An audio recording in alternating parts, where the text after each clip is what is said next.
4 years on the road, chasing dust instead of memories. And when Caleb finally returns home, it isn't grief that greets him. It's something far more unsettling. Smoke rises from a house that should be empty. Children sit at his table. A boy holds a knife like he's guarding something sacred. And the woman he once knew looks at him like she's been waiting for this moment all along. What really happened in this house? And why does the past refuse to stay buried? 4 years. That's how long I kept my horse pointed south. Texas, New Mexico. Anywhere the dirt didn't look like Wyoming, I came back for one reason, to bury my father, except I was a week late. He was already in the ground. I rode up the final stretch to the Whitaker Ranch. October in the territory. It wasn't a blizzard. Not yet. It was what the old hands call dog by the stove weather. Cold enough to see your horse's breath. Not quite cold enough to freeze the mud. The kind of chill that sinks into your bones and tells you winter is waiting just over the ridge. I had 3 things in my coat pocket. First, a letter from the ranch foreman, folded and refolded so many times the paper felt soft as cloth. It just said Ezra Whitaker was dead. Second, a roll of cash, $200, 4 years of sweat and breaking wild horses, enough to pay off whatever debts the old man left behind. Third, a decision, a mental waiver. I was going to sign over the land, get back on my horse, and ride north to Montana. I wasn't staying. I'd practiced the words for 1,000 miles. Sell it, burn it, I don't care. I didn't expect a home. I expected a grave. But as I cleared the tree line, I pulled back on the reins. I stopped. There was smoke. Thick, white wood smoke curling out of the stone chimney. The kitchen windows were glowing, yellow and warm against the gray dusk. I swung down from the saddle. My boots crunched on the frost. I walked up the porch steps. They creaked, just like they did when I was a boy. I didn't knock. It was my house, or it used to be. I pushed the heavy oak door open. The heat hit me first. The smell of yeast and baked apples. Then the silence. The kind of silence that happens when people stop breathing. There were 3 children in my kitchen. A little girl with blonde braids was sitting at the table. She had a piece of bread halfway to her mouth. A smaller boy, maybe 5, was sitting in the high-backed oak chair, my father's chair. And standing right in the middle of the floor was a boy, older, maybe 9. He had his feet planted wide. In his right hand, he held a heavy iron carving knife. He didn't raise it like a killer. He held it low, steady, like a guard dog sizing up a wolf. He didn't blink. He was ready for me. I froze. My hand hovered over the Colt at my hip. I let it drop. "Easy, son," I said. My voice sounded rusty. Then I heard a floorboard squeak. A woman stepped out from the hallway shadows. From my father's bedroom. I knew her instantly. And yet I didn't know her at all. Mercy Donahue. Thomas's wife. Thomas, my oldest best friend. Thomas, who had died 14 months ago in a roping accident. The letter told me that much. But the letter didn't tell me Mercy was living in my father's house. It didn't tell me who the 9-year-old boy was. Thomas and Mercy only had 2 kids. I remembered them, Ellie and Samuel. The boy with the knife wasn't Samuel. Mercy didn't gasp. She didn't drop the towel in her hands. She just looked at me. Her eyes were dark, tired, but hard as flint. She had been waiting for this moment, prepared for it. She gave me a smile. It wasn't a happy one. She leaned forward and her voice dropped to a whisper, barely louder than the crackling fire, just soft enough so she wouldn't spook the children. "Surprise, Caleb." She tilted her head. "Welcome home." I couldn't breathe. The air felt thick. "Mercy," I managed to say. "What is this?" She motioned to the door. "Let's step out on the porch, Caleb. Give the kids room to eat." I backed out. The cold air hit my face, snapping me awake. Mercy stepped out behind me, but the little girl, Ellie, slipped out through the door right before it clicked shut. She walked up to me. She was bundled in a wool shawl. She looked up, her blue eyes wide and clear. No fear, just the plain, brutal honesty of a 7-year-old. She tugged on the hem of my dusty coat. "Uncle Caleb," she piped up. I looked down. Yeah, Ellie? Do you know Jonah ain't our real brother? She pointed a small finger back toward the heavy oak door, toward the boy with the knife. Mama said you'd know him. I looked at Mercy. She didn't correct the girl, she didn't shush her. She just watched me, waiting. The wind howled through the porch beams. Mercy, I said, my voice low. Whose boy is that? Mercy wrapped her arms around herself against the chill. That's the question I've been waiting a year for you to ask, she said. She stepped closer. Her voice didn't shake. His name is Jonah Whitaker. He's your brother's son. My heart stopped. My brother Daniel died 4 years ago, the night I left. The night I blamed myself for. If Jonah was 9, Daniel had a son long before he died. And nobody ever told me. Why? I whispered. Mercy turned and put her hand on the doorknob. Come inside, Caleb. It's too cold to stand out here with ghosts. Mercy, I practiced that word for 3 weeks. Surprise. I said it to the mirror. I said it to the horses when I fed them. I said it to the empty sky while I hung laundry on the line. I didn't want it to sound mean. I didn't want it to sound like a plea, either. I just needed it to be a wall. A solid brick wall between Caleb Whitaker and the life I'd built in his father's house. I watched him step back inside the kitchen. He took off his hat. His hands were shaking. Just a little. He was thicker around the chest than I remembered. The boy who left 4 years ago was wire and raw nerve. The man standing in my kitchen was cut from oak. But his eyes were exactly the same. Lost. Looking for an exit. Jonah, I said. My voice was calm. Even. Jonah didn't lower the knife right away. He looked at Caleb. Then he looked at me. Put it down, sweetheart, I told him. Mr. Whitaker isn't here to hurt us. Jonah set the knife on the butcher block. Slowly. He didn't step back. He stood between me and Caleb, 9 years old, acting like the man of the house. Because for the last 14 months he had been. Ellie, Samuel, I said, turning to my youngest. Bedtime, now. Kiss your brother goodnight. I didn't ask Caleb to sit. I didn't offer him a plate. I herded the kids up the narrow wooden stairs. I tucked them under the thick wool quilts. Ellie asked 100 questions. Is that really Uncle Caleb? Why is he so dirty? Is he staying? I kissed her forehead. Sleep, I said. I left the bedroom door cracked open, just an inch, so I could hear. So they could hear me. When I came back downstairs, Caleb was still standing by the door. He hadn't moved. He hadn't taken off his coat. Sit, I told him. I walked over to the cast-iron stove. I grabbed the coffee pot. It was black and dented. Thomas had bought it for me our first year of marriage. I poured 2 cups. I slid one across the scarred wood of the table. Caleb sat. He wrapped his big, calloused hands around the tin cup. Jonah, he breathed. The name sounded like it was scraping his throat on the way up. He's Daniel's boy. Yes? Daniel died 4 years ago, Mercy. 4 years. And that boy is 9. Yes. I sat across from him. I looked him dead in the eye. I owed him the truth, but I didn't owe him an apology. Caleb leaned forward. The anger was starting to thaw out the shock. Why didn't I know? I was his brother. We shared a room. We shared everything. Why would Daniel hide his own son from me? He didn't hide him from you, Caleb, I said softly. Your father hid him from the world. Caleb flinched, like I'd struck him. Ezra? Yes, Ezra. I took a sip of my coffee. It was bitter. I liked it that way. Her name was Clara Morris, I said. She worked tables down at the saloon in Cheyenne. Your brother met her when he went down for the cattle drive. They fell in love. Real love, Caleb. Not the kind men buy by the hour. Daniel wanted to marry her. Caleb stared at the table. He was putting the pieces together. She got pregnant. She did, I said. And Daniel came home to tell your father.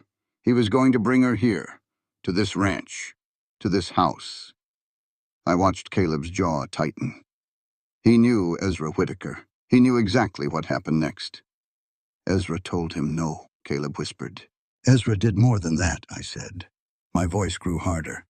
I didn't want to protect his memory of the old man. The old man didn't deserve it. Ezra told Daniel that if he married a saloon girl, he was dead to the family. He said the Whitaker name meant something in Wyoming.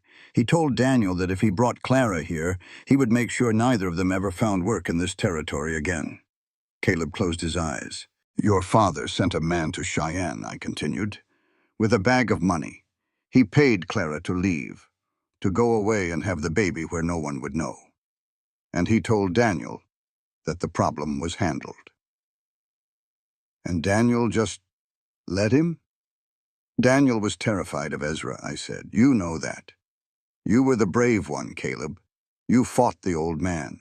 Daniel just wanted to please him, so Daniel stayed. He was the good son. I leaned across the table. I needed him to hear this next part. I needed it to sink into his bones. But it broke him, I said. Losing Clara, losing his child. It rotted Daniel from the inside out.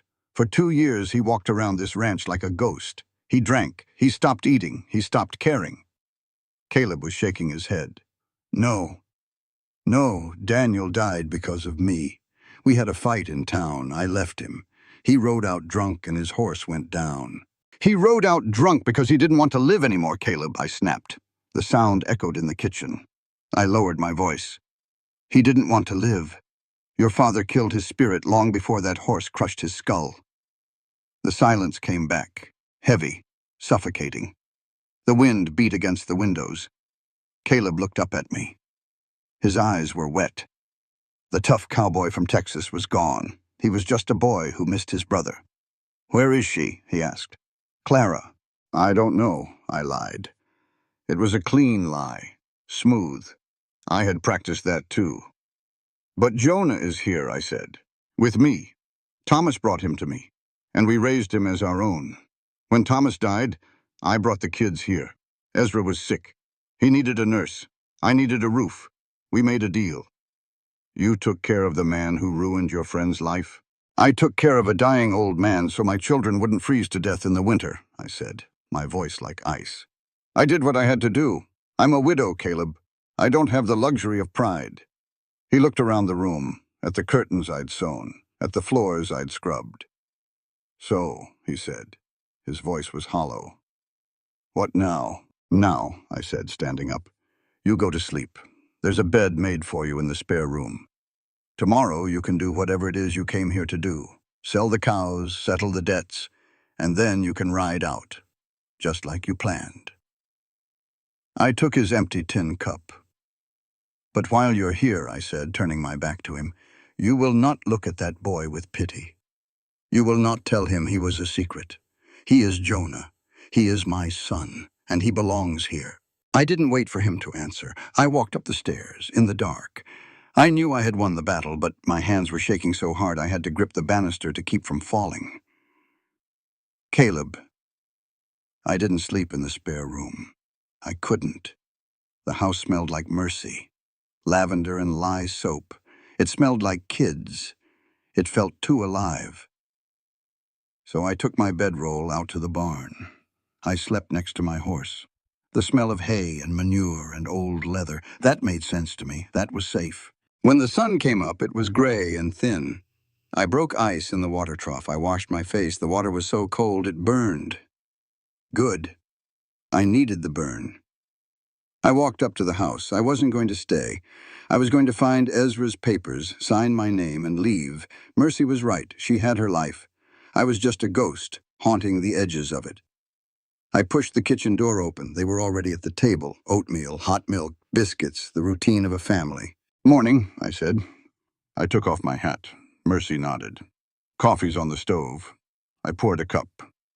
I leaned against the counter and watched them. I spent 4 years reading horses. You learn a lot about an animal by the way it stands, by the way it looks at you when you walk in the stall. Kids aren't much different. There were 3 of them, and they all had a different kind of quiet. Ellie was the oldest of Thomas and Mercy's real kids, 7. She had a quiet that tried to fill the room. She talked. Lord, she talked. She talked about the barn cat. She talked about a ribbon she lost in the dirt. She talked about the weather. But she never looked at me. She kept her eyes on her bowl. It wasn't chatter. It was a shield. I knew that trick. If you keep talking about nothing, nobody can ask you about the something that hurts. She was missing her daddy, Thomas, and I was sitting in his kitchen. I let her talk. I didn't interrupt. I just nodded. Then there was Samuel, 5 years old. He was born the week I left town. He didn't know me from Adam. His quiet was heavy, watchful. He didn't say a word. He just ate his biscuit and stared at me. Big, dark eyes. He wasn't scared. He was calculating. Figuring out if I was a threat. Figuring out if I was permanent. 5 years old is too young to know that adults leave. But Samuel knew. He slid off his chair. He walked over to where I was leaning against the counter. He stopped right in front of me. He reached into his pocket. His little fist came out. He opened it. Inside was a rock, a smooth gray river stone. He didn't say anything. He just held it up. I looked at the rock. I looked at the boy. I set my coffee down. I reached out slow so I wouldn't spook him. I took the rock. "Much obliged," I said softly. Samuel gave one single firm nod. Then he turned around and went back to his chair. Mercy caught my eye from across the table. She didn't smile, but her shoulders dropped a fraction of an inch. A silent translation. "He decided to keep you." And then there was Jonah, 9 years old. My brother's blood. His quiet broke my heart. It was the quiet of a boy who takes up as little space as possible. He ate fast. He didn't drop a crumb. When he was done, he didn't wait to be told. He took his bowl, washed it in the tin basin, and dried it. He put on his coat. He grabbed the wood axe. He was doing chores without being asked, trying to earn his keep, trying to prove he wasn't a burden. A 9-year-old shouldn't know how to do that. A 9-year-old shouldn't feel like he has to pay rent with labor just to be loved. He walked past me. He didn't look at the floor. He looked right at me. "Excuse me, Mr. Whitaker," he said. Polite, distant. "Mr. Whitaker, not Uncle Caleb." "Go easy on that axe, Jonah," I said. He just nodded and slipped out the back door. I set my coffee down. The coffee tasted like ash anyway. "Where did Ezra keep his papers?" I asked Mercy. "His study," she said. She didn't look up from wiping the table. "Second drawer on the left. The key is in the sugar jar." I walked down the hall. The study smelled like him. Stale tobacco and old leather. It made my stomach turn. I found the key. I unlocked the drawer. It was full of deeds, receipts, cattle records, and a thick envelope sealed with red wax, the last will and testament of Ezra Whitaker. I broke the seal. I unfolded the heavy parchment. I was looking for the line where he disinherited me. I was looking for the words that proved he hated me as much as I hated him. I wanted the anger. The anger was easy to carry. I read the first page, legalese, boilerplate. Then the second page. "I, Ezra Whitaker, being of sound mind, do hereby leave the entirety of the Whitaker Ranch, its lands, cattle, and holdings to my biological grandson, Jonah Daniel Whitaker." I stopped breathing. Ezra had acknowledged him, in ink, in the eyes of the law. I kept reading. My hands were shaking again. "As the boy is a minor, the estate shall be held in trust and managed by his legal guardian, Mercy Donahue, until the boy reaches 21 years of age. Mercy Donahue shall have full administrative rights over the property." I looked for my name. I scanned the paragraphs, the clauses. Nothing. I wasn't left a dollar. I wasn't left a horse. I was completely, entirely erased. I sank down into Ezra's heavy leather chair. The silence in the study was roaring in my ears. Wyoming had passed the laws. Women could own property. Women could be executors. Ezra knew that. He had gone to a judge and made it ironclad. He didn't give the ranch to Mercy because he liked her. He gave it to her to protect Jonah, and he left me out, to protect them from me. Ezra knew I was a drifter. He knew I blamed myself for Daniel. He knew that if I inherited this land, I would sell it for pennies just to get rid of the memory. I would have sold the roof right over Jonah's head. My father didn't write this will out of spite. He wrote it to trap me. He knew I wouldn't fight a widow and a child. He knew I'd walk away. It was his final move, checkmate from the grave. I sat there for an hour. I held the paper until the edges went soft in my grip. I thought about the $200 in my pocket. I thought about my horse saddled in the barn. I thought about Montana, the wide, empty north. No memories, no ghosts. Then I thought about the boy chopping wood in the freezing cold, trying to prove he deserved to live in his own house. I stood up. I put the will back in the envelope. I put the envelope back in the drawer. I locked it. I dropped the key back into the sugar jar. I walked out of the study, down the hall, back into the kitchen. Mercy was standing by the stove. She turned around when I walked in. She saw my face. She knew I had read it. She braced herself, waiting for the explosion, waiting for me to yell about my rights, about my blood. I looked at her. "I'm staying," I said. Mercy blinked. Just once. "For how long?" "Through the winter," I lied. Or maybe it wasn't a lie, I didn't know anymore. "The west fence is down. The roof on the barn needs patching before the heavy snow hits. You can't do it alone." Mercy's jaw tightened. "I don't need your charity, Caleb." "It ain't charity," I said. I grabbed my hat from the table. "It's rent." I pulled the hat down low over my eyes. "I'm gonna go help my nephew chop some wood," I said. I walked out the back door. The wind hit my face. It was freezing. But for the first time in 4 years, I didn't feel like running. Mercy. You learn to expect certain things from Whitaker men. Ezra Whitaker expected the world to bow. He spoke and the ranch hands jumped. He pointed and fences got built. He was a storm. You just battened down the hatches and waited for him to pass. I expected Caleb to be a storm, too. He had the same broad shoulders, the same heavy jaw, but the storm never came. It was his 3rd day here. I was standing by the kitchen sink, scraping breakfast plates. I looked out the window. Caleb was out by the west pasture. That fence had been broken for a year. Thomas meant to fix it before he died. After the funeral, I went out there with a hammer and a bucket of nails. I swung until my hands bled. I couldn't drive the post deep enough. The Wyoming ground is unforgiving. It doesn't care if you're a grieving widow. It stays hard. Caleb was out there now. He had a sledgehammer. He was driving cedar posts into the freezing dirt. Thwack. Pause. Thwack. It was back-breaking work, but that wasn't what made me stop washing the dishes. It was the boy beside him, Jonah. Jonah was holding this bucket of nails. He was standing close, but not too close. With Ezra, a boy that age was just a tool. Ezra would have barked at him. "Fetch this. Hold that. Stop being stupid." Caleb didn't bark. I watched him drop the sledgehammer. He knelt in the dirt. He took a nail from Jonah. Then he pointed to the grain of the wood. He was explaining something. I couldn't hear the words through the thick glass, but I saw the cadence. Slow. Patient. Jonah nodded.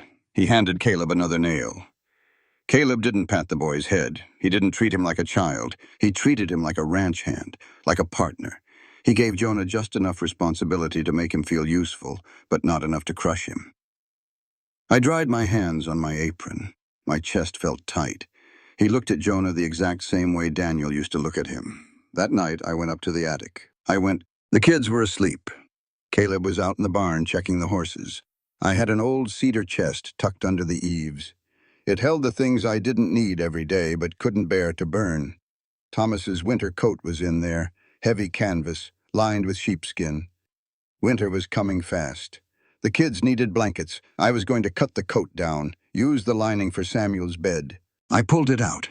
It still smelled like him. Pine needles and pipe tobacco. I closed my eyes for a second. Just a second. You can't live in the past out here. It'll freeze you solid. I checked the pockets before I took the shears to the canvas. An old horseshoe nail, a piece of twine, and a folded piece of paper. Deep in the inside breast pocket. It was sealed. But the glue was old and dry. It popped open easily. I recognized Thomas's handwriting immediately. Slanted. Hurried. The date at the top was 3 days before he died. I sat on the dusty floorboards.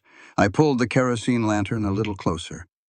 My dearest Mercy, if you are reading this, I reckon something went wrong out by the ridge. I don't plan on dying anytime soon. But a man with a family has to plan for the things he doesn't want. If I don't come home, you have to do something for me. You have to write to Caleb. I know you don't want to. I know you think he abandoned us, but you don't know the whole truth. Ezra forbade me from telling him. and I was coward enough to listen. But if I'm gone, Ezra's rules don't mean a damn thing anymore. Caleb doesn't know about Jonah, but that's not the worst of it. Caleb thinks he killed Daniel. I stopped reading. The attic felt suddenly freezing. I pulled my shawl tighter and looked back at the paper. He thinks they got into a fight in Cheyenne. He thinks he walked out and Daniel rode off drunk and fell because of him. Ezra let him believe it. Ezra wanted Caleb to feel the guilt because Ezra couldn't handle his own. Daniel didn't ride out that night because he was mad at Caleb. Daniel rode out because he had already given up. He came to my house the afternoon before he died. He was sober then. He told me Ezra had banished Clara. He told me he was dead inside. He said his heart stopped beating the minute Clara got on that stagecoach. He was just looking for a hole to fall into. Caleb didn't kill his brother. The Whitaker pride killed him. You have to tell Caleb, Mercy, not so he comes back to save you. You don't need saving. But you have to tell him so he stops punishing himself. Let my best friend have some peace. I love you, Mercy. I always will. Thomas. I sat in the dark for a long time. The wind howled against the shingles. Thomas knew. My husband, my good, quiet husband, had carried this weight. He knew Caleb was wandering the territory, carrying a murderer's guilt, and he wanted to free him. I folded the letter. My hands were shaking. I should go downstairs right now. I should walk out to the barn, hand Caleb the paper, and tell him the truth. I should lift the anvil off his chest.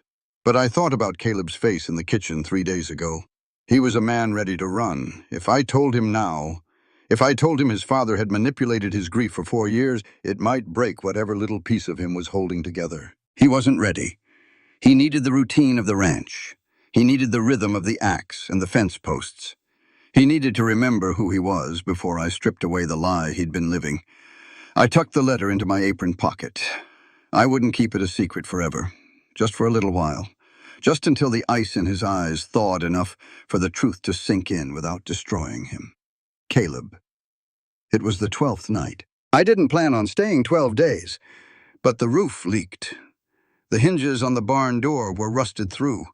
Every time I turned around, something else was broken, and every time I fixed something, the house felt a little less like Ezra's and a little more like mine. I was sleeping in the spare room now. It was too cold in the barn. It was past midnight. The wind was screaming off the plains. I woke up to the sound of coughing. It wasn't a normal cough. It was a dry, rattling bark, like a saw blade hitting a rusty nail. I threw off the quilt. I didn't bother with my boots. I walked out into the dark hallway in my socks. The door to the kids' room was open. A lantern was burning low on the dresser. Mercy was sitting on the edge of the bed. She had a damp cloth in her hand. Samuel was tangled in the sheets. His little face was flushed dark red. His chest heaved with every breath. He looked incredibly small. I stood in the doorway. "How bad?" I asked. My voice was rough from sleep. Mercy didn't look up. "Bad. He's burning up. The damp cloth isn't bringing it down. The nearest doctor is 20 miles away in Laramie. He'd never survive the ride in this weather." She wasn't crying, but her voice had that tight, flat sound, the sound of a woman bracing for the worst. I didn't offer empty words. Out here, empty words don't save anyone. Action does. "I'll get snow," I said. I went downstairs. I grabbed a tin bucket. I stepped out onto the back porch in my bare feet. The cold bit into my skin like glass. I scooped up clean snow from the railing, packed it tight. Back in the kitchen, I got the stove roaring. I put a kettle on to boil. I carried the bucket of snow in a clean basin up the stairs. Mercy looked at the snow. She understood immediately. "We need to shock the fever," I said. "We can't just cool him down. We have to draw the heat out." We didn't argue. We didn't discuss it. We just went to work. I don't know anything about being a father, but I know about cold. I spent 4 winters pulling half-frozen calves out of snowbanks. I know how bodies react to temperature. Mercy packed the snow into a clean flour sack. I lifted Samuel. He was limp, burning like a coal from the stove. "Hold him steady," Mercy ordered. I held him. He whimpered. Mercy applied the ice pack to the back of his neck, then under his arms, Samuel thrashed. His eyes rolled back. "Shh, boy. I got you," I murmured. I held his small, hot hands in my big, calloused ones. "I got you." The hours bled together. We fell into a rhythm. Mercy handled the cold compresses. I ran downstairs to fetch hot water. We draped a canvas tarp over a chair near the bed, put the boiling kettle under it, and held Samuel in the steam so he could breathe. It was grueling physical labor. My back ached. Mercy's hair had fallen out of its pins. Sweat was shining on her forehead. We didn't look like a widow and a drifter. We looked like two soldiers holding the line in a trench. Around 3 in the morning, Samuel woke up fully. He was terrified, crying. Mercy was exhausted. Her hands were shaking too hard to hold him. I sat down on the floor next to the bed. "Hey," I said to the boy. "Samuel, look at me." He stopped crying. He looked at me with those big dark eyes. "You ever see a Texas longhorn?" I asked. My voice was a low, steady rumble in the dark room. He shook his head. "They got horns wider than this bed," I lied. Or exaggerated, anyway. "And they're mean, but they're scared of the dark, just like us." "So you know what the cowboys do?" Samuel sniffled. "What?" "We sing to 'em, keeps 'em calm. Keeps—" I didn't sing. I can't carry a tune to save my life. But I started telling him stories. I told him about the stars over the Brazos River. I told him about a horse I had named Lightning, who was afraid of rabbits. I kept my voice low. A steady, rhythmic hum. Mercy sat in the rocking chair in the corner, watching me.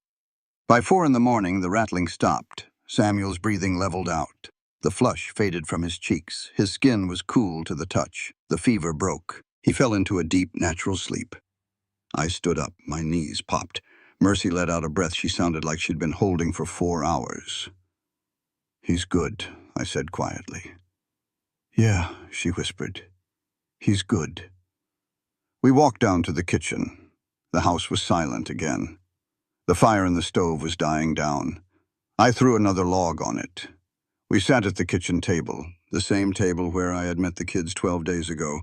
We were both too tired for guards, too tired for the walls we usually kept up. Mercy stared at her empty coffee cup. "You're good with him," she said. It wasn't a compliment. It was a statement of fact. I rubbed a hand over my stubble. Just applied what I know. "No," she said.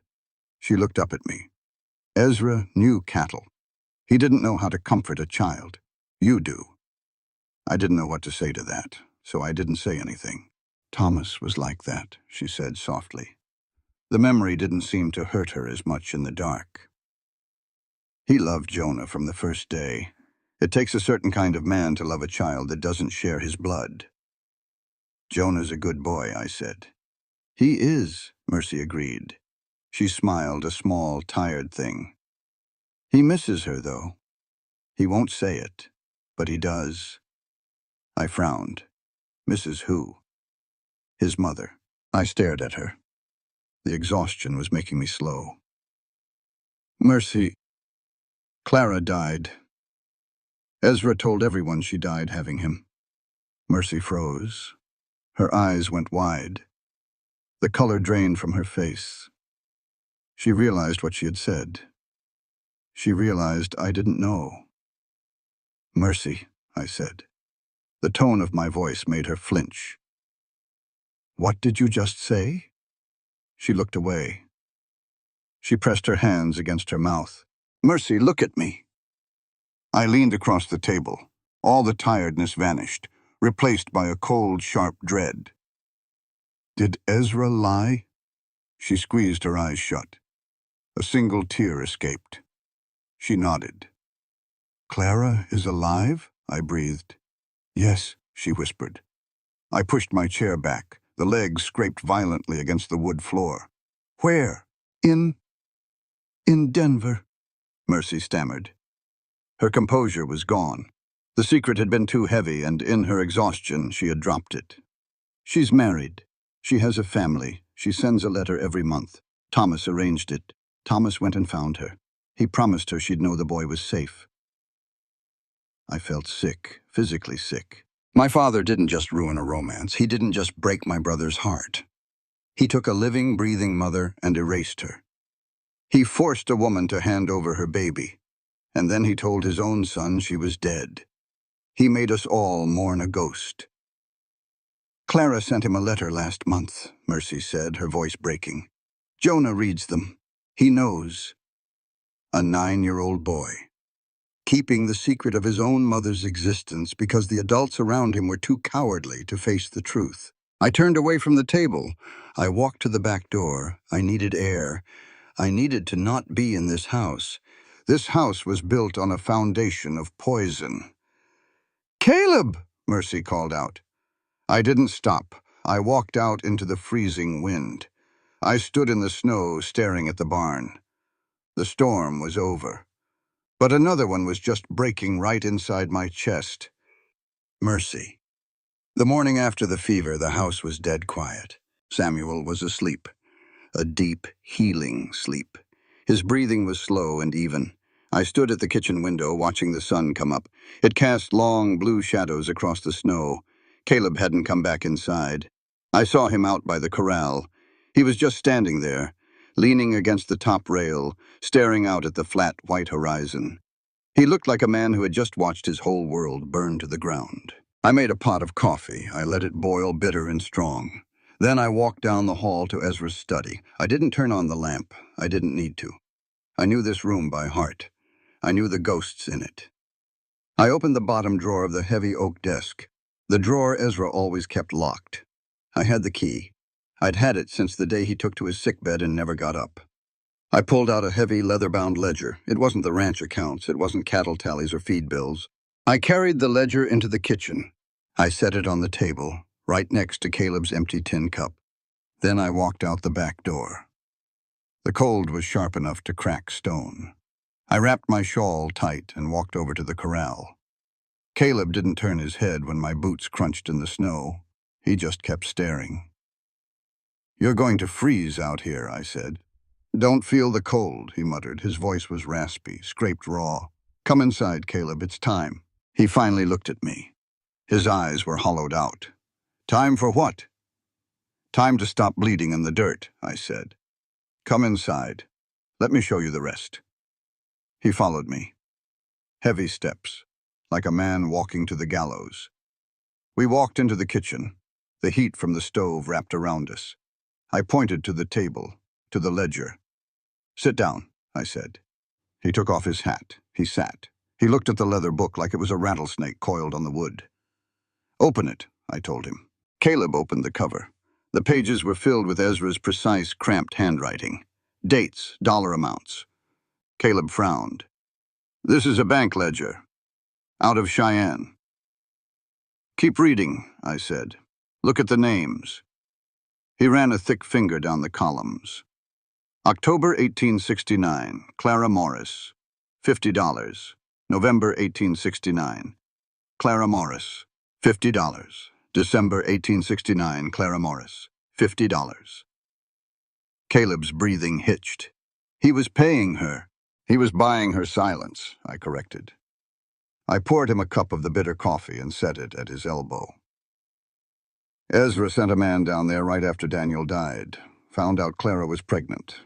Ezra offered her a choice. Take the money, leave the territory, and give up the child when it was born. Or get nothing, and try to raise a bastard in a town that would starve them both." Caleb closed his eyes. My God. "Clara took the money," I said. I wasn't going to judge a desperate woman. I knew what desperation tasted like. "She moved to Denver. But she wouldn't give up the boy, not right away. She tried to raise him. But the money Ezra sent was barely enough for rent. She was working laundry. She was starving. Jonah was starving." Caleb looked up at me. "How do you know this?" I reached into my apron pocket. I pulled out the letters, a stack of them, tied with a faded blue ribbon. I set them on top of the ledger. "Because of Thomas," I said. My voice softened. It always did when I said his name. "Thomas?" Caleb asked. He was totally lost now. "Thomas found out," I said. "Ezra got drunk one night, 2 years after Daniel died. Ezra was bragging to the foreman about how he handled the saloon girl problem. Thomas overheard it. I sat across from Caleb. I leaned in. "Your friend didn't say a word," I told him. "Thomas went home, packed his saddlebags, and told me he was going to buy cattle. He lied to me. He rode straight to Denver. He tracked Clara down, found her living in a shack behind a rail yard. Jonah was barely walking, sick with the croup." Caleb stared at the letters. His hands were flat on the table. "Thomas sat down with her," I said. "He told her Ezra would never let the boy have the Whitaker name. He told her Ezra would let them both freeze first, but Thomas made her an offer." "He brought the boy here," Caleb whispered. "He told Clara he would take him," I said. "He told her he and I would raise him, give him a home, a name, 3 meals a day. Thomas promised her that Jonah would never know he was a secret. He would just be loved." I watched the tears finally spill over Caleb's lower lashes. They tracked through the dust on his cheeks. If this story moved you, don't forget to like, share your thoughts in the comments, and subscribe for more heartfelt Western stories. "Clara fought it," I said softly. "Of course she did. She's a mother. But she looked at her shivering boy, and she looked at Thomas. She knew Thomas was a good man, so she let him go." "And you?" Caleb asked, his voice breaking. "Thomas just brought a baby home to you?" "I was furious," I admitted. A sad smile tugged at my mouth. "I yelled at him. I threw a plate at the wall. I asked him how he could make a choice like that without me. We barely had enough money for ourselves." "What did he say?" "He said, 'Mercy, I know you better than you know yourself. You've got enough room in your heart for one more. I didn't ask because I was scared you'd say no out of fear. And I needed you to say yes out of love.'" I tapped the stack of letters. Clara wrote every month. Thomas wrote back. When Thomas died, I kept writing. I sent her pictures when the traveling photographer came through Laramie. I told her Jonah was safe. I told her he was smart, that he was good with horses. Caleb stared at the ledger, at the letters. He was looking at the wreckage of his family, and he was looking at the quiet, towering decency of mine. "Ezra knew," Caleb said. It wasn't a question. "Ezra found out when Jonah was 5, I said. He recognized Daniel in the boy's face. Ezra cornered Thomas in town, demanded to know. Thomas stood right up to him, told him if he ever tried to take the boy or hurt him, Thomas would go to the territorial judge and expose the whole thing. So Ezra let it be," Caleb muttered. "Ezra paid Thomas," I said. I pointed to the bottom of the ledger page. "Look, May 1874. Thomas Donahue, for board and keep, $100. "Thomas took the money?" Caleb looked betrayed. "He took every damn cent," I fired back, my voice rising. "He took it and put it in a trust at the Laramie Bank, under Jonah's name. Thomas never spent a dime of Whitaker blood money on us. He saved it for the boy's future." Caleb fell silent. The fight completely drained out of him. He pushed his chair back. He stood up. He looked physically sick. "I'm sorry," I said, and I meant it. "I didn't want to tell you like this. I wanted to wait until you were ready." "Ready?" Caleb let out a harsh, broken laugh. "Mercy. You think a man ever gets ready to find out his whole life is a lie? My father was a monster. My best friend was a saint, and I—" He stopped. He couldn't finish the sentence. "Caleb," I said gently. He held up a hand, stopping me. He turned and walked to the door. He grabbed his heavy canvas coat. He shoved his arms into the sleeves. He jammed his hat onto his head. "Where are you going?" I asked. The panic flared in my chest. He was running. Just like I feared. He was going to saddle his horse and keep riding. Caleb paused with his hand on the doorknob. He looked back at me. The lost boy was gone. The oak was back. "I'm riding to Laramie," he said. His voice was dead level, flat and hard as a rifle barrel. "That's a 20-mile ride in the snow, Caleb. For what?" "For a telegraph office," he said. He opened the door. The wind howled into the kitchen. "I'm sending a wire to Denver," Caleb said over the noise of the storm. "I'm telling Clara Morris her son is here. And I'm telling her if she wants to see him, I'll pay for the train ticket myself." He didn't wait for my answer. He pulled the door shut. I stood in the quiet kitchen. I listened to the sound of his boots marching toward the barn. He wasn't running away. He was running straight into the fire. Caleb. The ride to Laramie was brutal. The wind cut across the plains like a straight razor. My horse broke through crusts of snow, stumbling, fighting for every yard. I let him take his time. I needed the time, too. I sat in the saddle, freezing, feeling the numbness creep up my legs, but my mind was burning. Every mile was a memory. Me and Daniel racing horses across the ridge, Daniel laughing, Daniel crying in the barn after Ezra took the whip to him, and Thomas. Good, steady Thomas, the man who had cleaned up the messes my family left behind. I reached town by noon. The streets were mud and slush. I tied my horse outside the telegraph office. I walked in. The clerk looked at me like I was a ghost. I probably looked like one. Covered in frost, eyes sunk into my skull. I grabbed a pencil and a yellow slip of paper. My hand was shaking from the cold. I forced it still. Clara Morris, Denver. Jonah is with me. He is safe. I am his uncle. If you want to see your boy, I will bring you here. Let me know. Caleb Whitaker. I slid the paper across the counter. I threw a gold eagle coin down next to it. Send it, I said. Keep the change. I walked back out into the cold. I should have gotten back on my horse and ridden home. Mercy would be waiting. The kids would be waking up. But there was one more ghost I had to put in the ground. I swung up into the saddle. But I didn't head south toward the ranch. I headed west, up toward the timberline. Elias Hartwell lived up there. He was an old man, older than Ezra. He'd been running cattle in this valley since before the railroad came through. He knew my father. He knew Daniel. He knew everything. It took me another hour to reach his cabin. Smoke was drifting from his stone chimney. I knocked on the heavy timber door. Elias opened it. He had a shotgun resting in the crook of his arm. He squinted at me through thick, clouded eyes. Then he lowered the gun. "Well, I'll be damned," Elias rasped. "The prodigal son returns. Come in before you let all my heat out, boy." I stepped inside. The cabin smelled of cured meat and pipe smoke. Elias poured me a cup of whiskey, real whiskey, not the cheap saloon swill. I drank it straight down. It burned a path all the way to my stomach. "I heard Ezra finally died," Elias said. He sat in a rocking chair by the fire. Can't say I shed a tear. Man was a tyrant. I sat on a wooden stool across from him. I held the empty glass in my hands. "Elias," I said.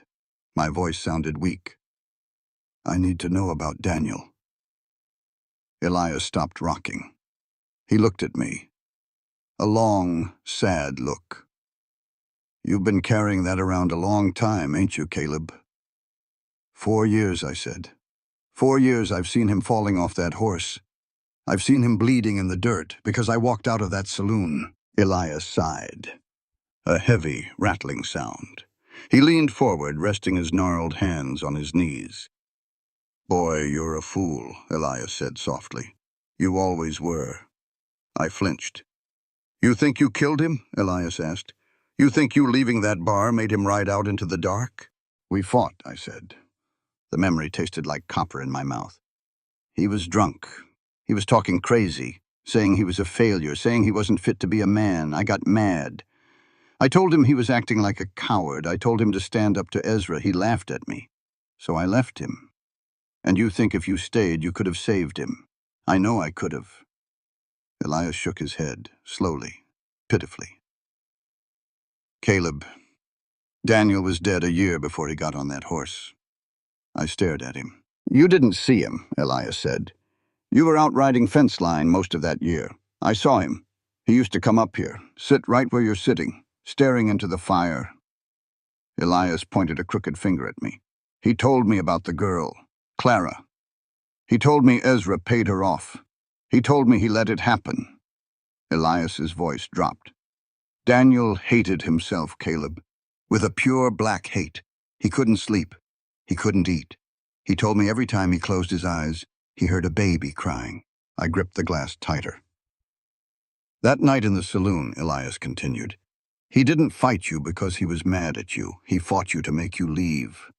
I froze. What? He knew what he was going to do, Elias said gently. He had his mind made up. He told me the week prior. He said he was going to end it. But he loved you, Caleb. You were the only thing in this world he still loved. He knew if you were there, you'd stop him. So he picked a fight. He drove you away. He made you angry enough to walk out that door, so he could finally do what he wanted to do. The glass in my hand shattered. It just broke, right in my palm. The shards bit into my skin. Blood welled up bright red against the calluses. Elias didn't move. He just watched me. He sent me away, I whispered. He saved you, Elias corrected. Or he tried to. He didn't want you watching him die. He didn't know you'd spend the next 4 years blaming yourself for it. I couldn't breathe. The walls of the cabin were closing in. I stood up. I stumbled toward the door. I didn't say goodbye. I didn't thank him. I practically fell out into the snow. I grabbed my horse's reins. I pulled myself into the saddle. I rode hard, blind. I didn't make it a mile before the panic broke me. I pulled the horse up near a stand of frozen pines. I slid out of the saddle. My knees hit the snow, and I broke. 4 years. 4 years of waking up in cold sweats. 4 years of drinking until I couldn't think. 4 years of pushing everyone away because I thought I had the blood of my own brother on my hands. I wept. Not a quiet, dignified cry. I sobbed. I screamed into the wind. I tore at the snow with my bleeding hands. It wasn't guilt coming out. It was the absolute crushing weight of useless grief. I had suffered for a crime I didn't commit. Daniel chose his path. Ezra built the road, and I just happened to be standing on it. The sun was dropping behind the mountains when I finally pulled myself up. I was empty, hollowed out like a dry gourd. I wrapped a piece of my bandana around my bleeding hand. I got back on the horse. I rode home. When I reached the ranch, it was dark. The kitchen windows were glowing, just like the first night I arrived. I put my exhausted horse in the stall. I rubbed him down. I gave him extra oats. Then I walked up to the house. Mercy was standing on the back porch. She was wrapped in Thomas's old coat. She had a lantern sitting on the railing. She saw my hand. She saw my face. She knew. I stopped at the bottom of the steps. I looked up at her. I went to see Elias Hartwell, I said. My voice was a dead, flat whisper. Mercy nodded slowly. I figured you might. He told me. I looked down at my boots.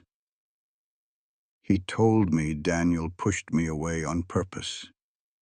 He wanted to die. I know, Mercy said softly. Thomas knew too. Thomas left a letter for you. Telling you. I looked up. The betrayal flared just for a second. You had a letter? You didn't give it to me? You weren't ready, Caleb, she said fiercely. She didn't back down. If I handed you that letter 2 weeks ago, you would have burned it. Or you would have run. You had to learn how to stand still first. She walked down the steps. She stopped on the bottom stairs so our eyes were level. I've spent 4 years running from a ghost, I said. A tear slipped down my frozen cheek. I thought I was a murderer. Now, I don't know who I am. If I'm not the man who killed Daniel, who the hell am I? Mercy reached out. She took my uninjured hand. Her fingers were warm. Thomas spent his whole life thinking he wasn't good enough for me, Mercy said. The wind whipped her hair across her face. He knew I loved you first. Years ago. We both knew it. But he chose me anyway. And every single day, he tried to prove he was worthy of a life he already had. I stared at her. It's a tragedy, Caleb, she whispered.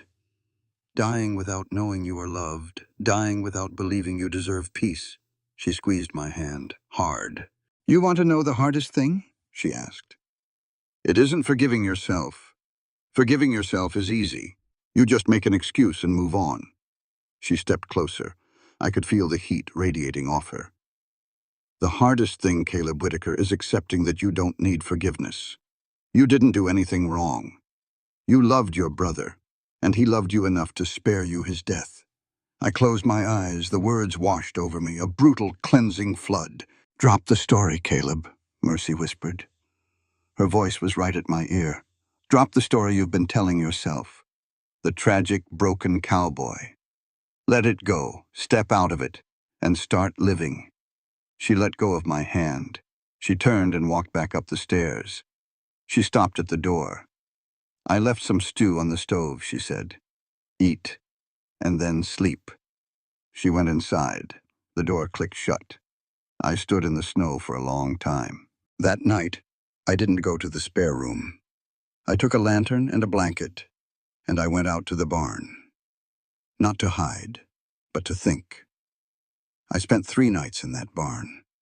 The first night, I just stared at the rafters, letting the silence ring in my ears. The second night, a rider came from Laramie, a telegraph delivery.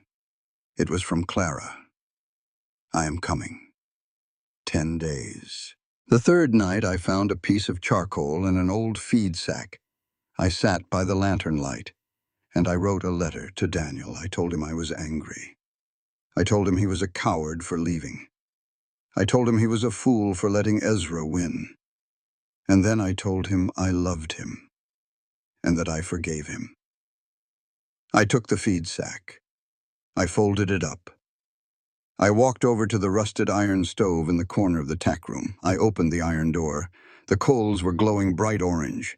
I dropped the letter inside. I watched the edges turn black. I watched the words curl up and turn to smoke. I watched it burn until there was nothing left but gray ash. Then I stood up. I dusted off my hands. I walked out of the barn, and I went into the house. To my family. Mercy. Waiting changes the shape of a house. The air gets heavy. The floors seem to creak louder. You catch yourself looking out the window when you know damn well nobody is coming yet. Clara was coming. 10 days, the wire said. I didn't panic. I didn't cry. I prepared. I had survived a winter without a husband. I had survived Ezra Whittaker. I could survive this. But I didn't know if my heart could survive losing Jonah. I spent the first 2 nights writing. I found an old leather ledger. I tore out the pages with Ezra's numbers. I kept the blank ones. I sat by the stove and I wrote down my boy. I wrote that he likes his oats with a little salt, not sugar. I wrote that he's afraid of the dark, but he won't admit it, so you have to leave the hall lantern burning low. I wrote that he doesn't cry when he's hurt. He just gets quiet. You have to check his hands after he chops wood. I filled 10 pages. If Clara took him back to Denver, I was going to hand her the book. I wasn't going to fight her. She was his mother. She had bled for him. She had starved for him. But she didn't know him. I did. On the 4th day, I hitched the wagon. I took Ellie, just her. We drove up to the ridge, to the family plot. The snow was thick. But Thomas's headstone was clear. I made sure Caleb cleared it every week. Ellie stood by my side. She held my hand. Her little fingers were warm inside her wool mittens. "Are you sad, Mama?" she asked. "I miss him," I said. It was the truth. She looked at the stone. "Do you think Daddy misses us?" "Every day." She kicked at the snow. "Would Daddy be mad if you liked Uncle Caleb?" "Kids don't miss a thing. You think you're hiding it. You think you're keeping your eyes neutral. But they see the way the air changes when a man walks into a room." I knelt down in the snow. I looked her right in the eye. "Your daddy loved us," I said. "He wanted us to be happy. He would be sad if I stopped living. He wouldn't be mad if I loved someone else. Those are 2 different things, Ellie." She nodded. Satisfied. She patted the cold stone. "Bye, Daddy." On the 7th day, I talked to Jonah. I found him in the barn. He was brushing down Caleb's big roan. He was doing a good job, smooth, steady strokes. "Jonah," I said. He stopped. He turned around. He held the brush in both hands. I walked over to him. I didn't touch him. He needed space to be a man, even if he was only 9. "Your mother is coming," I said. "Clara." He looked down at his boots. "I know." "She's coming on the stagecoach to Laramie. Caleb is going to ride out and bring her here." He nodded, still looking at the dirt. "Look at me, Jonah," I said softly. He looked up. His eyes were wide, scared. You are 9 years old, I told him. You are smart. You are strong. When she gets here, she's going to want to talk to you. And I want you to know something. You have a choice. He blinked. A choice? About everything, I said. You don't have to go with her if you don't want to. You don't have to stay here if you don't want to. But more importantly, Jonah, you are allowed to love her, and you are allowed to love me. You don't have to pick one to be loyal to. You hear me? A tear spilled over his eyelashes. He wiped it away fast. Yes, ma'am. Good. I finally reached out. I smoothed his hair. Finish the horse. Wash up for supper. On the 9th day, I stood on the porch. I watched Caleb and Jonah in the corral. Caleb wasn't teaching him to ride. Jonah already knew how to ride. Caleb was teaching him how to listen. He had the boy standing in the center of the pen. The horse was loose. Don't look at his eyes, Caleb was saying. His voice carried on the wind. Look at his ears. Look at his shoulders. He'll tell you what he's going to do before he does it. Jonah stood perfectly still. The horse trotted around him. Jonah shifted his weight. The horse stopped. Jonah took a breath. The horse lowered its head. Caleb smiled. A real, genuine smile. That's it, boy, Caleb said. You got it. You don't have to break 'em. You just have to let 'em know you're there. I leaned against the porch rail. My heart physically ached. I had prepared for Clara to take Jonah. I had prepared to live in an empty house. But watching Caleb with that boy, watching him pass down the only good thing his father ever taught him, I realized something. If Clara took Jonah, it would break me. But if Caleb left after Clara took Jonah, I wouldn't just be broken. I'd be empty. I didn't want to just survive anymore. I wanted to live. And for the first time since Thomas died, living looked like a cowboy from Texas, standing in the Wyoming snow. Caleb. The sky was the color of bruised iron. I stood on the boardwalk in Laramie. The wind was whipping the dirt up off the street. I had the wagon hitched, a thick buffalo robe spread out on the bench to keep her warm. The stagecoach rattled into town right at noon. 6 horses blowing hard, leather snapping. The driver hauled back on the brakes, and the heavy coach slid through the mud. The door opened. I didn't know what I was expecting. A ghost, maybe? A fallen woman? A tragic figure out of a dime novel. But the woman who stepped down was just a woman. She was around 30. She wore a simple dark blue traveling dress, heavy wool cloak. Her hair was pinned back neat and tight. She looked tired, the kind of tired that gets into your bones and never really leaves. I stepped off the boardwalk. Clara Morris? I asked. She looked at me. Her eyes were sharp. They were the same shape as Jonah's. It's Clara Miller now, she said. Her voice was quiet, but it didn't shake. You're Caleb, Daniel's brother. I am. You look like him. She pulled her cloak tighter. You have the same jaw. I got the wagon, I said. It's a long ride. You can rest at the hotel tonight if you want. See him tomorrow. No, she said flatly.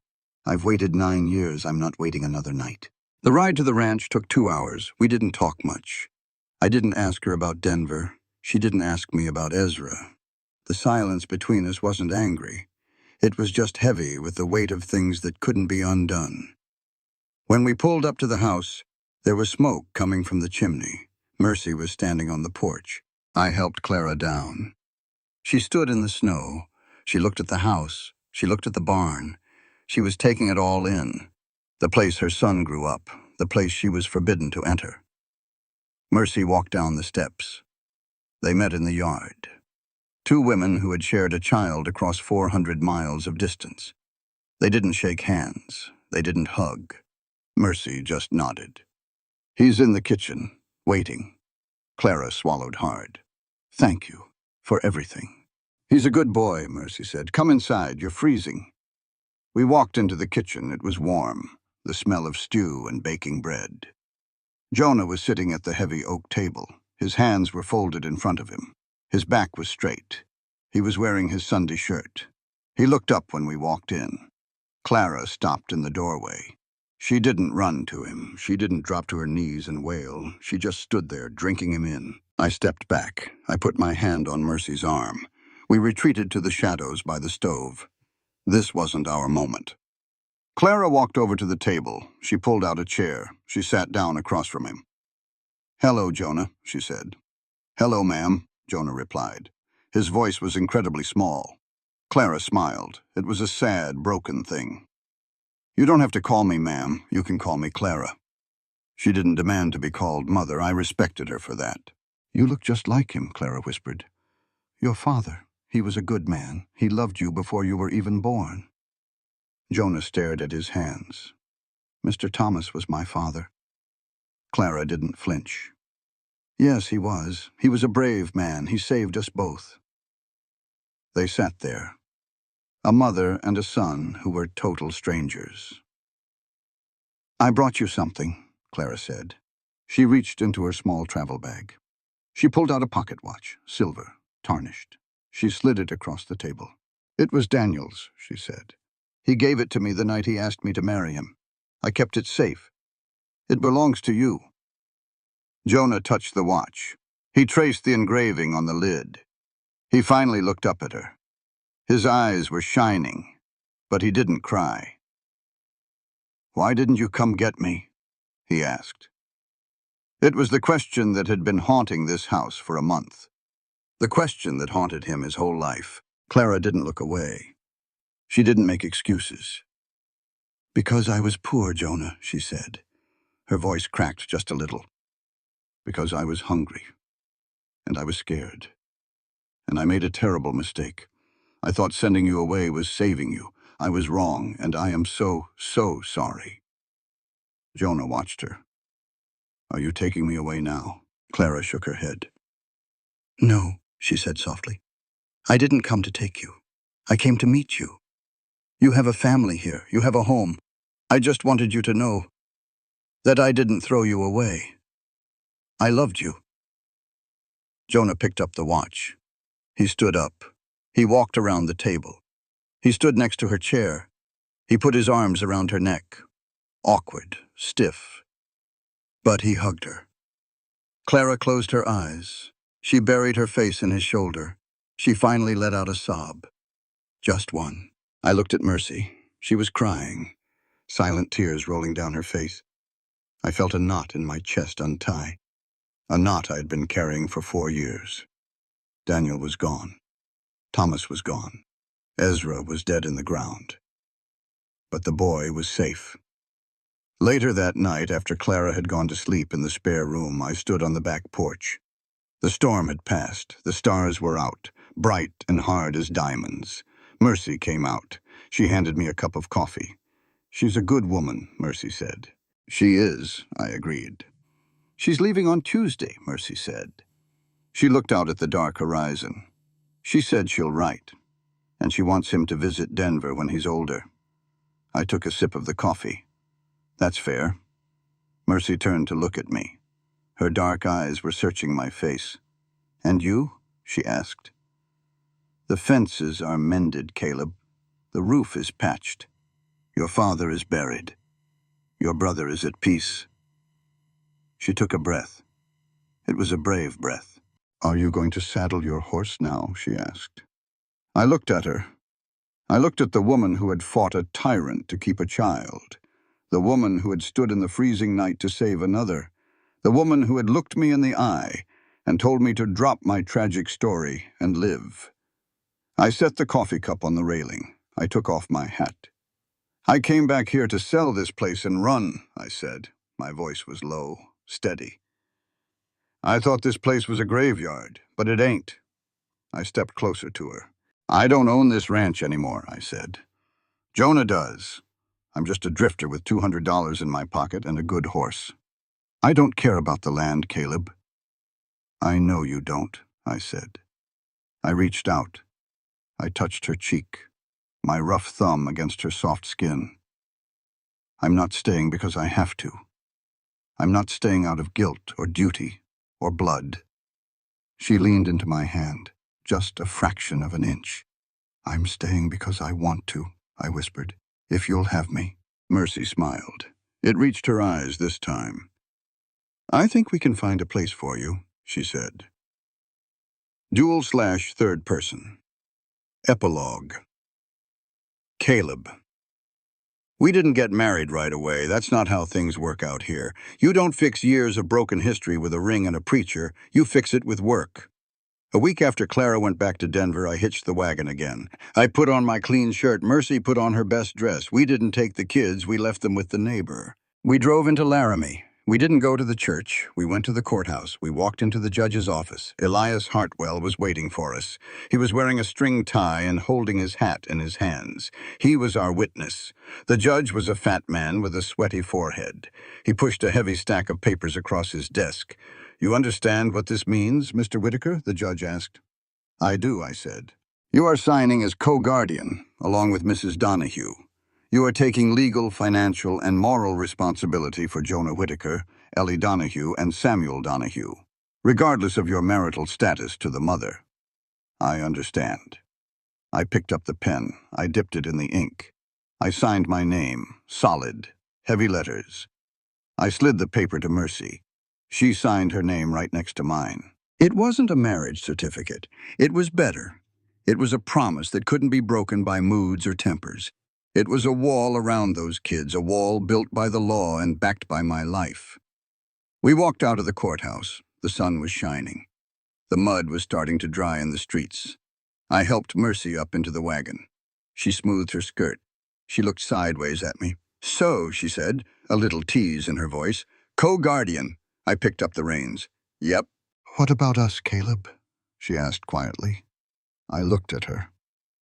I saw the fire in her, the strength. I loved her so much it made my chest ache.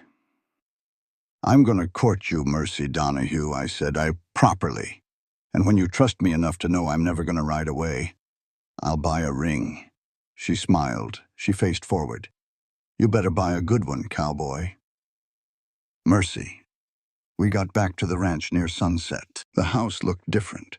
It didn't look like Ezra's house anymore. The dark shadow that used to hang over the roof was gone. It was just wood and stone and glass. I walked up the porch steps. I pushed the heavy oak door open. The smell of yeast and baked apples hit me. The kids had come home. I could hear Ellie laughing upstairs. I could hear Samuel stomping his boots. I walked into the kitchen. I stood by the stove. I didn't take off my shawl yet. I just stood there listening to the sounds of a house that was alive. The back door opened. Caleb walked in. He had unhitched the horses. He smelled like leather and cold air. He took off his hat. He hung it on the peg by the door. He looked at me, standing in the middle of the kitchen. I didn't move. I just looked right back at him. And I said the words. The exact same words I said to him 2 months ago when he walked in looking like a ghost. "Surprise, Caleb." He stopped. He understood. The irony was gone. The defense was gone. The wall was down. He crossed the kitchen. He wrapped his big arms around me.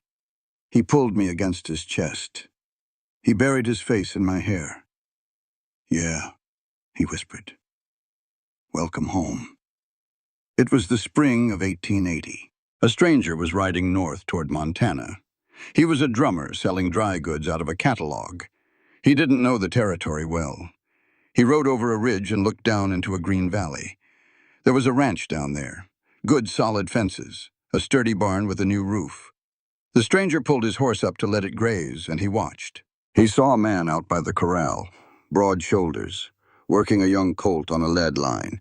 He saw a boy, maybe 11 years old, sitting on the top rail, watching the man. The man would say something, and the boy would nod, soaking it in like dry earth taking water. Over by the house, a woman was hanging laundry on a line stretched between 2 pines. The wind was whipping the white sheets. The woman was heavy with child. She moved slow but steady. A little girl was chasing a barn cat near the porch. A smaller boy was playing in the dirt with a wooden wagon. The stranger watched them. He didn't know the names. He didn't know about a tyrant father who died in the front room. He didn't know about a brother who fell in the dark. He didn't know about a stagecoach from Denver or a telegram sent in the snow. He didn't know that 2 years ago that house was entirely broken. He only saw what was there now. He saw the man in the corral stop working. The man looked up toward the house. At the exact same moment, the woman at the clothesline stopped pinning a sheet. She looked down toward the corral. They were 60 yards apart. They didn't wave. They didn't shout. They just looked at each other. It was a quiet rhythm. The kind of rhythm that only gets built when two people decide to stand their ground and fight for the exact same patch of dirt. The stranger smiled to himself. He tipped his hat to the valley. He clicked his tongue, put his spurs to his horse, and rode on over the ridge, leaving the family to the quiet, endless work of living. Out here in the wide, unforgiving lands of the West, people like to believe that survival is about strength, about who can ride the farthest, endure the coldest nights, or carry the heaviest burdens without breaking. But this story reminds us of something far more important, that true strength isn't found in running away from pain. It's found in staying, in facing it, and in choosing to build something better from what was broken. Caleb Whitaker rode home with a heart full of guilt, convinced he was a man defined by his past mistakes. For 4 long years, he carried a weight that was never truly his to bear. And yet, when the truth finally came to light, it didn't just free him, it forced him to confront something even harder, the idea that he deserved peace all along, that he was never the villain of his own story, just a man who didn't yet know how to forgive himself. And then there's Mercy, a woman shaped by hardship, loss, and responsibility. She didn't wait for someone to save her. She stood her ground, protected her children, and built a life in the shadow of a man who tried to control everything. Her strength wasn't loud. It wasn't forceful. It was steady, quiet, and unshakable. The kind of strength that holds a family together when everything else falls apart. But perhaps the heart of this story lies with Jonah, a boy born into secrets, raised between sacrifice and silence. His life is proof that love doesn't always come in perfect forms. Sometimes it comes through strangers who choose to care, through people who step in when others step away, through the kind of compassion that asks for nothing in return. In the end, this story isn't about land, inheritance, or even the past. It's about choice, the choice to stay when it's easier to leave. The choice to tell the truth when lies feel safer. The choice to love, even when love has hurt you before. Because a house isn't what you inherit. It isn't what you leave behind. It's what you build, day by day, with the people who stand beside you. This story teaches us that we are not defined by our past, nor by the guilt we carry. Healing begins when we face the truth, accept what we cannot change, and choose to move forward with compassion for others and for ourselves. It reminds us that family is not just about blood, but about commitment, sacrifice, and the courage to stay. And most importantly, it shows us that sometimes the hardest thing in life is not forgiving others, but accepting that we are worthy of forgiveness too. This story exists within the realm of fiction, where imagination shapes reality. Any similarities to real-life individuals, organizations, or events are entirely coincidental. The author does not endorse or represent any real entity through the content of this work.